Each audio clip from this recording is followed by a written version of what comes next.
Hello friends, welcome to AM Pedagogics. Here I would like to revolutionize NEET aspirants. आज मैं शुरू कर रही हूँ first unit of 11th class that is diversity in the living word. First chapter the living word start कर रहे हैं। सो इसमें सबसे पहले पूछा गया है व्हाट इज लिविंग। तो लिविंग को जानने के लिए ज़रूरी है हमें जानना कि बायोलॉजी क्या है। दो ग्रीक वर्ड्स बायोस और लॉजिया को मिला के बनी है। Bios means life and logia means study of. तो biology is the study of life and living organisms. अब लाइफ क्या है, लाइफ को हम कैसे डिफाइन करेंगे। लाइफ एक ऐसी प्रॉपर्टी या क्वालिटी है लिविंग ऑर्गेनिजम्स की जो उन्हें नॉन लिविंग थिंग्स और डेड से डिफ्रेंशिएट करती है कुछ फंक्शंस के बेसिस पे। जब भी हमें लिविंग को एक्सप्लेन करना है तो हमें लिविंग के डिस्टिंक्टिव करेक्टरिस्टिक्स को देखना होगा। तो वो करेक्टरिस्टिक्स क्या है, that is growth, reproduction, metabolism, response to the stimuli, ability to sense the environment, ability to self-replicate, ability to self-organize, interaction and emergence. Step by step हम इन सब functions की बात करेंगे। NCERT की एक बहुत ही अच्छी स्टेटमेंट है, these are characteristics of living organisms but they are not defining properties of living organisms. तो आगे बढ़ने से पहले आपको समझना होगा कि क्या मीनिंग है करेक्टरिस्टिक्स का और क्या मीनिंग है डिफाइनिंग प्रॉपर्टी का। What do you mean by characteristic of the living beings. There is a very thin line between living and non living things. तो उनके कुछ स्पेशल फीचर्स हैं जो उन दोनों को आपस में सेपरेट करते हैं। लिविंग ऑर्गेनिजम्स में कुछ यूनिक और बेसिक करेक्टरिस्टिक्स होते हैं जो उन्हें नॉन लिविंग वर्ड से सेपरेट करते हैं। Defining property means all inclusive defining characteristic unique feature of all the living organisms without any exceptions। यानी कि ऐसे यूनिक फीचर, ऐसे करेक्टरिस्टिक्स जो उसी को डिफाइन करते हैं और कोई एक्सेप्शंस नहीं होती हैं उनमें। So few examples of defining properties of living organisms are metabolism, cellular organization and consciousness. तो इसके बारे में हम आगे भी बात करेंगे। तो सबसे पहले बात करते हैं ग्रोथ। ग्रोथ क्या होती है? Growth is increase in mass and number. Multi cellular organism जो होते हैं वो ग्रो करते हैं सेल डिवीजन से। प्लांट्स में ग्रोथ सेल डिवीजन से होती है और continuously through out their life span होती रहती है। लेकिन एनिमल्स में ये ग्रोथ कुछ पर्टिकुलर एज तक ही दिखाई देती है। लेकिन हाँ, जो सेल्स डैमेज हो जाते हैं फिर से सेल डिवीजन से वो ग्रो कर जाते हैं। यूनिसेलुलर ऑर्गेनिजम्स में ग्रोथ सेल डिवीजन से होती है जिसे हम माइक्रोस्कोप के अंडर देख भी सकते हैं। तो उसको ऑब्जर्व किया जाता है इन विट्रो कल्चर के थ्रू। तो इन विट्रो क्या होता है? इन विट्रो एक ऐसी स्टडी है जो कि ग्लास में की जाती है, टेस्ट ट्यूब में या पेट्री डिश जो कि ग्लास की बनी होती है उसमें की जाती है। इसमें क्या होता है कि एक ऑर्गेनिज्म या सेल्स को या बायोलॉजिकल मॉलिक्यूल्स को आइसोलेट कर लिया जाता है उनकी सराउंडिंग से in a petri dish. Artificial culture media में उन्हें रखा जाता है and proteins can be examined in solutions. तो उन्हें टेस्ट ट्यूब एक्सपेरिमेंट्स भी कहा जाता है। तो उसकी एक बहुत बढ़िया एग्जाम्पल है इन विट्रो फर्टिलाइजेशन। ये किस तरह से होती है मैं थोड़ा सा आपको इसका ओवरव्यू देना चाहूँगी। तो ओवरी को स्टिमुलेट किया जाता है विद हार्मोन थेरेपी। तो जब स्टिमुलेशन के बाद उसमें एग बनता है तो उस एग को पिकअप कर लिया जाता है। फिर उस एग को एक पेट्री डिश में डाला जाता है जो कि ग्लास की बनी होती है और ऐसे ही स्पर्म्स को कलेक्ट किया जाता है और उसी पेट्री डिश में डाल दिया जाता है। उसी पेट्री डिश में एग और स्पर्म की फर्टिलाइजेशन होती है। एक लकी स्पर्म पेनिट्रेट करके एग में चला जाता है और जाइगोट बनता है और वहाँ फिर डेवलपमेंट स्टार्ट होती है बाय सेल डिवीजन। तो zygote divides into 2, then 4, then 8 और with the help of cannula इसे इंसर्ट किया जाता है। उसके बाद यूट्रस में एम्ब्रियो की डेवलपमेंट होती है। So in vitro fertilization means glass में ये फर्टिलाइजेशन होती है। मेजॉरिटी ऑफ हायर एनिमल्स और प्लांट्स में ग्रोथ और रिप्रोडक्शन म्यूचुअली एक्सक्लूसिव इवेंट्स हैं कि अलग अलग माना जाता है। रिप्रोडक्शन अलग है, ग्रोथ अलग है। लेकिन यूनिसेलुलर ऑर्गेनिजम्स में growth and cell division go side by side. So growth is increase in body mass. आगे बढ़ते हैं. Non living objects also grow. तो वो कैसे ग्रो करते हैं? आपको लगेगा कि बहुत ही सिली क्वेश्चन है, नॉन लिविंग थिंग्स कैसे ग्रो करती हैं. एक एग्जाम्पल लेते हैं माउंटेन्स की या बोल्डर्स की या सैंड माउंट्स की. वो कैसे ग्रो करते हैं? So this kind of growth exhibited by non living objects is by accumulation of material on the surface. कि मटेरियल उनके ऊपर एक्यूमुलेट होता चला जाता है. जैसे कि माउंटेन्स के ऊपर जब स्नो पड़ जाती है तो क्या होता है? स्नो पड़ने से उनकी हाइट थोड़ी बढ़ जाती है. Means they show growth. So non living things can increase in size और इस प्रोसेस को एक्रीशन कहते हैं. So the process of growth or enlargement by a gradual build-up such as an increase by external addition or accumulation. तो एक external addition हो जाए या कुछ accumulate हो जाए. Let's take an example. आपकी बुक्स पड़ी हुई हैं टेबल पे या आपके बुक रैक पे पड़ी हुई हैं. आपने बहुत दिनों से उन बुक्स को छुआ तक नहीं है. So what will happen? उनके ऊपर धीरे धीरे कुछ डस्ट पार्टिकल्स जम जाएंगे. दैट इज accumulation और adhesion of external parts or particles. अब बात करते हैं an increase of land by the action of natural forces. जैसे मैंने अभी एग्जाम्पल दी थी कि स्नो जब पड़ती है माउंटेन्स के ऊपर तो they grow in size. Although crystals also grow, but their growth does not involve hereditary molecules. तो living organisms में growth is from inside. Therefore, cannot be taken as a defining property of living organisms. और dead organism जो होते हैं, they don't grow. Next characteristic है reproduction. All living beings produce their offspring by the process of reproduction. Reproduction दो तरह से होती है, sexual reproduction and asexual reproduction. Asexual reproduction के बहुत सारे मीन्स होते हैं. आप डिफरेंट ऑर्गेनिजम्स में देखोगे, यूनिसेलुलर ऑर्गेनिजम्स में देखोगे कि बाइनरी फिजन हो रहा है या मल्टीपल फिजन होता है. इनके बारे में हम आगे रिप्रोडक्शन के अंडर स्टडी करेंगे. और सेक्चुअल रिप्रोडक्शन जैसे कि फ्लावरिंग प्लांट्स में होती है या फिर वर्टिब्रेट्स में होती है.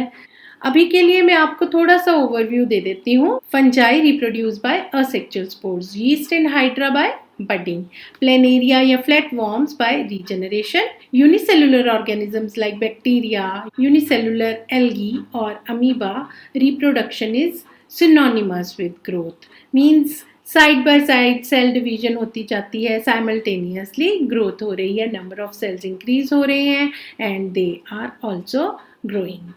So multicellular organisms में reproduction refers to the production of progeny possessing features more or less. तो आपकी NCERT में ये स्टेटमेंट गिवन है, इसको जल्दी से हाईलाइट कीजिए. इसका क्या मतलब है more or less? Multicellular organisms में रिप्रोडक्शन को रेफर किया जाता है बाय प्रोडक्शन ऑफ प्रोजेनी, की नई प्रोजेनी बनती है. उसके जो करेक्टरिस्टिक्स होते हैं ज़्यादा या कमतर पेरेंट्स से मिल रहे होते हैं. Invariably and implicitly, invariably and implicitly हो ना हो, बट सेक्चुअल रिप्रोडक्शन के अंडर पेरेंट्स से करेक्टरिस्टिक्स मिलते ही हैं. So invariably and implicitly we refer to sexual reproduction. Organisms also reproduce by asexual means. Fungi multiply and spread easily due to the millions of asexual spores they produce. Lower organisms like yeast, hydra, उनमें budding होती है. Planaria, flatworms में true regeneration होती है. Means fragmented organism जो होता है उसका जो लॉस्ट पार्ट होता है वो फिर से रीजनरेट हो जाता है और एक नया ऑर्गेनिज्म बन जाता है. Fungi, the filamentous algae, the protonema of Moses all easily multiply by fragmentation. So single celled organisms जो होते हैं उनमें ग्रोथ और रिप्रोडक्शन साइमल्टेनियस चलती जाती है, लेकिन मल्टीसेलुलर ऑर्गेनिजम्स में ग्रोथ और रिप्रोडक्शन सेपरेट करेक्टरिस्टिक्स हैं. Few exceptions are here also. There are many organisms which do not reproduce. तो वो exceptions क्या हैं? Mules, sterile worker bees, infertile human couples. जैसे कि growth एक defining characteristic नहीं है, because of exceptions, reproduction cannot be an all-inclusive defining characteristic of living organisms. और non-living objects में reproduction या replication अपने आप नहीं होती है. Next characteristic is metabolism. हमें पता है कि लिविंग ऑर्गेनिजम्स केमिकल्स के बने होते हैं.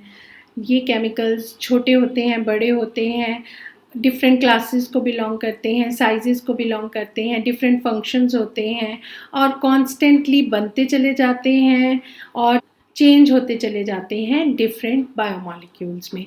तो ये जो कन्वर्जन्स हो रही होती हैं या केमिकल रिएक्शंस हो रही होती हैं, इन्हें हम कहते हैं मेटाबॉलिक रिएक्शंस. ये मेटाबॉलिक रिएक्शंस साइमल्टेनियसली होती चली जाती हैं, चाहे वो यूनिसेलुलर ऑर्गेनिजम्स हों, चाहे वो मल्टीसेलुलर ऑर्गेनिजम्स हों. सब प्लांट्स, एनिमल्स, फंजाई, माइक्रोब्स सब मेटाबॉलिज्म शो करते हैं. एनसीईआरटी की ये स्टेटमेंट को हाईलाइट करिए जल्दी से. मेटाबॉलिज्म के बारे में कहा गया है कि the sum total of all the chemical reactions occurring in our body is metabolism. तो जितनी भी रिएक्शंस, केमिकल रिएक्शंस हमारी बॉडी में हो रही होती हैं, उनके सम टोटल को मेटाबॉलिज्म कहते हैं. सो मेटाबॉलिज्म एक बायोकेमिकल प्रोसेस है जो कि अलाउ करती है एक ऑर्गेनिज्म को जीने के लिए, ग्रो करने के लिए, रिप्रोड्यूस करने के लिए, हीलिंग के लिए, अडेप्शन के लिए towards its environment. Metabolic processes दो तरह की होती हैं, anabolism and catabolism. Anabolism means building up the molecules. जो भी बॉडी को ज़रूरत होती है वो मॉलिक्यूल्स बनते हैं और उन मॉलिक्यूल्स को बनने के लिए एनर्जी रिक्वायर्ड होती है. कैटाबॉलिज्म होता है break down of complex molecules to smaller molecules और उस प्रोसेस में एनर्जी रिलीज होती है. You may see here in this flow chart simple molecules such as glucose, amino acids, glycerol and fatty acids. क्या हो रहा है? एनाबॉलिक रिएक्शन हो रहा है, transfer energy from ATP to complex molecules और हीट रिलीज होती है. और ये complex molecules such as starch, protein and lipids, आगे इनमें कैटाबॉलिक रिएक्शंस होती हैं, transfer energy from complex molecules to ATP और हीट रिलीज होती है and then break down into simple molecules such as glucose, amino acids, glycerol and fatty acids. तो इस तरह से ये साइकिल चलता रहता है इन एन ऑर्गेनिज्म. इसको और समझने के लिए हम ये एग्जाम्पल ले सकते हैं कि जब हम खाना खाते हैं तो किस तरह से हमारे बॉडी के अंदर केमिकल रिएक्शंस होते हैं, एनर्जी रिलीज होती है in the form of heat और फिर किस तरह से एब्जॉर्प्शन के टाइम पे वो एनर्जी यूज़ होती है इन द बॉडी और एनाबॉलिज्म होता है and those nutrients are absorbed by a body. तो कैटाबॉलिज्म को समझने के लिए ये समझ लीजिए कि break down of large molecules, catabolism काटना, इसको आप रेफर कर सकते हो कि ब्रेक डाउन हो रही है बड़े मॉलिक्यूल्स की, तो उसमें एनर्जी रिलीज हो रही है. Anabolism synthesis of large molecules, छोटे मॉलिक्यूल्स बड़े मॉलिक्यूल्स में कन्वर्ट होते हैं और एनर्जी को यूज़ करते हैं. सो कैटाबॉलिक रिएक्शंस की एग्जाम्पल आ जाएंगी break down of complex substances, जैसे कि break starch into glucose molecules, break glucose into carbon dioxide and water. Anabolic reactions होता है build complex substances from smaller subunits example के तौर पे लेते हैं कि protein is build from joining amino acids. Many monomers combine and give rise to polymers. आगे बढ़ते हैं, इनकी एग्जाम्पल्स लेते हैं. हमारी बॉडी में किस तरह से कैटाबॉलिज्म होता है या एनाबॉलिज्म होता है. During cellular respiration glucose and oxygen react to yield carbon dioxide and water. In cells hydrogen peroxide decomposes into water and oxygen. Anabolism photosynthesis एक बहुत अच्छी एग्जाम्पल है. Carbon dioxide plus water gives rise to glucose and oxygen is released. Simple sugars combine to form disaccharides and water. आगे बढ़ते हैं. No non living object exhibits metabolism. Metabolic reactions can be demonstrated outside the body in cell-free systems. An isolated metabolic reaction outside the body of an organism performed in a test tube is neither living nor non-living.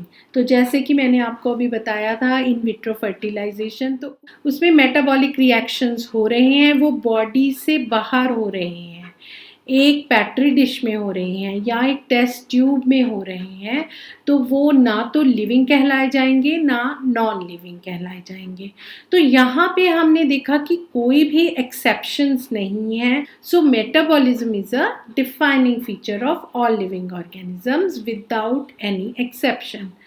Isolated metabolic reactions in vitro are not living things but surely living reactions. Next one is response to external stimuli. Stimuli is the plural of stimulus. एक external input which leads to sensation or reaction is called external stimulus. कभी भी कोई information बाहर से body को receive होती है तो सेंसरी रिसेप्टर्स उन चेंजेस को डिटेक्ट कर लेते हैं और कन्वर्ट करते हैं उस स्टिमुलस को इम्पल्सेस में. एक सिंपल से एग्जांपल लेते हैं डेली लाइफ से. जब सर्दियां होती हैं तो हम देखते हैं कि हमने सपोज स्वेटर नहीं पहना हुआ है और हमें ठंड लग रही है, कूल ब्रीज ब्लो हो रही होती है, तो क्या होता है, हमें कंपन होती है, शिवरिंग होती है बॉडी में. तो वो शिवरिंग क्या है, that is response of our body.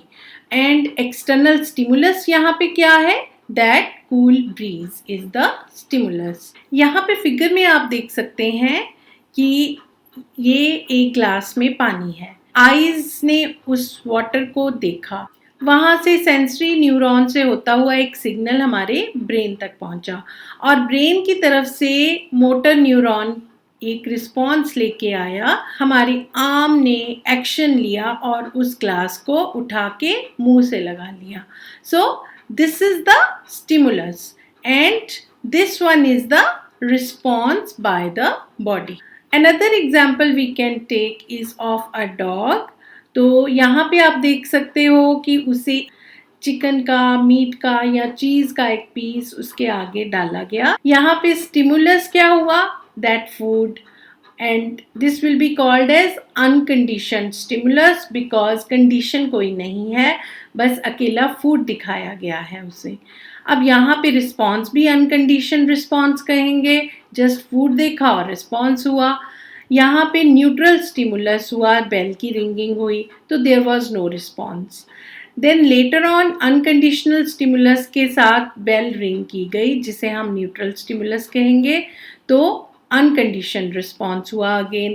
But later on conditioned stimulus हुआ because only bell ring हुई. Ringing of bell again will be called as conditioned stimulus and salivation will be called as conditioned response. We can take another example from plants. This is touch me not plant. Scientific name is Mimosa pudica. This is the sensitive part of the plant. तो ये leaves को जब touch किया जाता है तो वो अपने आप ही अंदर की तरफ मुड़ जाते हैं. Moving to next characteristic that is consciousness.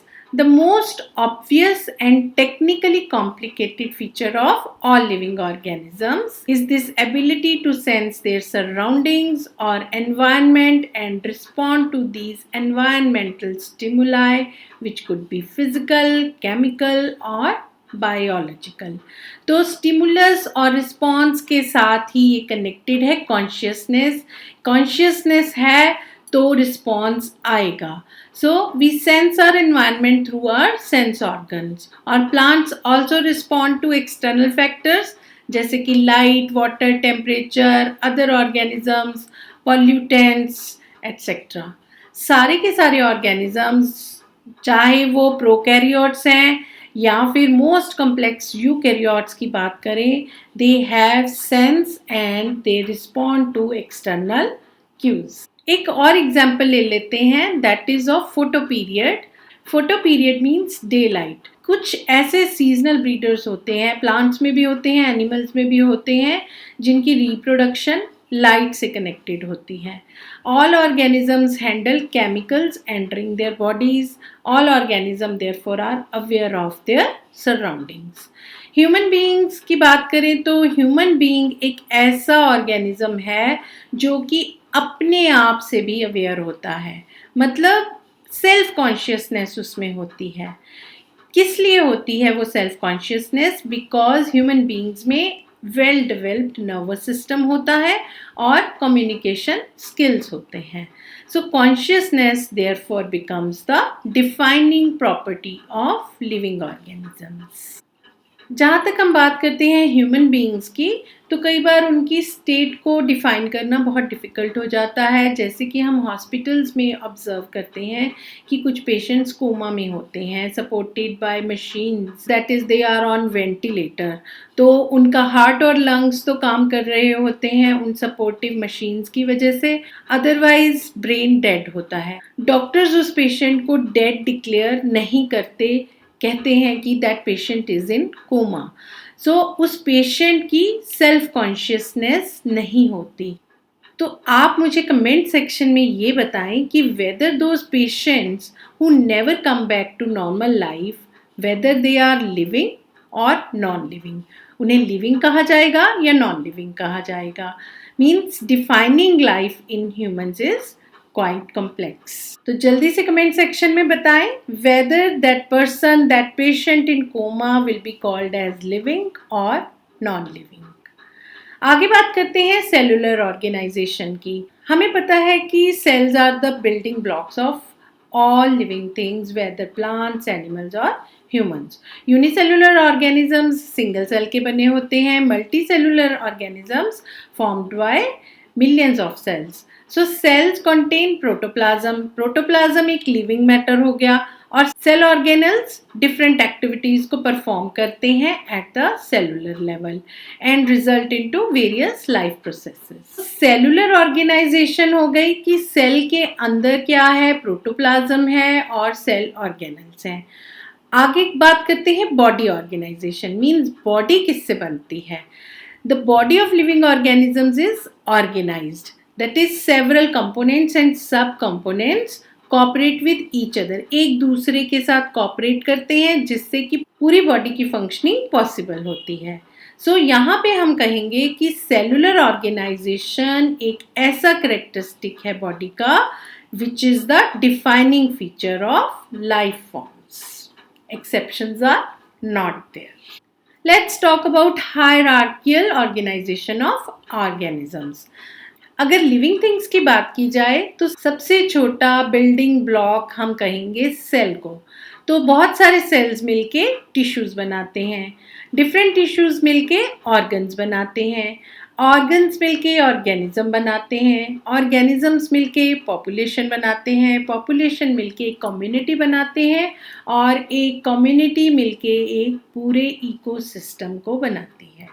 अब बात करते हैं कि नॉन लिविंग थिंग्स में क्या होता है। स्मॉलेस्ट पार्टिकल इज एटम्स, जैसे कि आप केमिस्ट्री में पढ़ते हो। उसके बाद एटम्स मिलके मॉलिक्यूल्स बनाते हैं, मॉलिक्यूल्स मिलके बड़े मॉलिक्यूल्स यानी मैक्रो मॉलिक्यूल्स बनाते हैं। इसी के बारे में आगे बात करते हैं कि टिश्यूज़ की प्रॉपर्टीज़ जो होती हैं, जिन सेल्स के वो टिश्यू बने होते हैं वो उन सेल्स की प्रॉपर्टीज़ नहीं होती, बल्कि वो जो कॉन्स्टिट्यूएंट सेल्स होते हैं उनकी इंटरैक्शन से टिश्यूज़ की प्रॉपर्टीज़ बनती हैं। इसी तरह से properties of cellular organelles are not present in the molecular constituents of the organelle. Molecular components के बीच जो इंटरैक्शंस होती हैं उससे वो ऑर्गेनल की प्रॉपर्टीज़ बनती हैं। This whole phenomena is true in the hierarchy of organisational complexity at all levels. इसलिए हम कह सकते हैं कि living organisms are self replicating, evolving and self regulating interactive systems capable of responding to external stimuli. Means living organisms खुद को ही बनाते हैं, खुद ही इवॉल्व होते हैं, खुद को कंट्रोल करके एक प्रॉपर इंटरएक्टिव सिस्टम बनाते हैं और रिस्पॉन्ड करने की उनमें क्षमता होती है towards external stimulus. Meaning of biology से हमने ये वीडियो स्टार्ट की थी, तो अब फिर से हम उसी पे आते हैं कि बायोलॉजी क्या है. That is story of life on earth और story of evolution of living organisms on earth. तो सब लिविंग ऑर्गेनिजम्स, चाहे वो अभी हैं, प्रेजेंट में हैं, पास्ट में थे या फ्यूचर में होंगे, all are linked to one another by the sharing of the common genetic material but to varying degrees. Biochemically अगर बात करें तो life on earth is an open system of linked organic reactions catalyzed at low temperature by specific enzymes which are themselves products of the system. तो NCERT की ये line को highlight कर लें. तो बायोकेमिकली लाइफ क्या है? एक ओपन सिस्टम है जिसमें लिंक्ड ऑर्गेनिक रिएक्शंस होते रहते हैं और वो कैटालाइज्ड होते हैं स्पेसिफिक एंजाइम्स के द्वारा एट लो टेम्परेचर. और मॉलिक्यूलर बेसिस पे अगर बात करें, इस लाइन को भी एनसीईआरटी में हाईलाइट करें आप. Life is the structural replication of enzymes ensured by exactly reproduced nucleic acid molecules. On molecular basis life क्या है? नए एंजाइम्स बनते जाते हैं और नए न्यूक्लिक एसिड मॉलिक्यूल्स को रिप्रोड्यूस करते चले जाते हैं. Overall organic chemical reactions body में होती रहती हैं, whether these are of plants और एनिमल्स और any other organism. So that is all about today's lecture. मैंने यहाँ पे एक आपके लिए एंट्रेंस कॉर्नर रखा है. हर वीडियो में मेरे एक एंट्रेंस कॉर्नर होगा जिसमें मैं 2 या 2 से ज़्यादा क्वेश्चंस आपसे पूछूंगी और आप कमेंट सेक्शन में उसका आंसर मुझे बता सकते हैं. First question here is a basic character of a living being is A. Cellular structure, B. Metabolism, C. Reproduction और D. All of these. Our second question है living beings are basically simple entities, B. Complex entities, C. Show non-growth, D. Both B and C. आपको मेरी video पसंद आई हो तो like करें, share करें अपने दोस्तों के साथ. एंट्रेंस कॉर्नर के साथ साथ आपको किसी और क्वेश्चन का आंसर अगर चाहिए तो वो भी आप कमेंट सेक्शन में डाल सकते हैं. सब्सक्राइब टू माय चैनल और next lecture is coming your way with part 2 of the living world. Stay connected.